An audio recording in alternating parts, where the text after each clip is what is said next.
这老外是不是不愿意把最先进的东西先放到中国来？兄弟们 ，W50RE 后出来的这台洗爆机啊，是这次展会唯一的一台电动的洗爆机哈，而且目前在售的就这一台。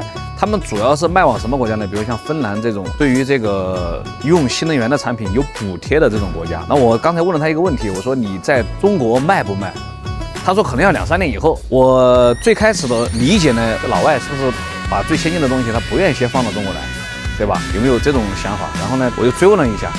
然后这哥们儿给我讲的，他说不是的，现在中国有买的，他们也可以卖。那可能说是价格的问题啊，或者什么问题啊，就是因为他卖的国家也是有那种新能源补贴的国家，现在可能中国还没有，可能就不一定有人买得起，不是别的原因啊，就是可能说慢慢来啊，可能他们的产品也在改进，然后呢，中国市场可能如果也需要了有新能源的这种具体的政策呢，啊，他们也是欢迎的。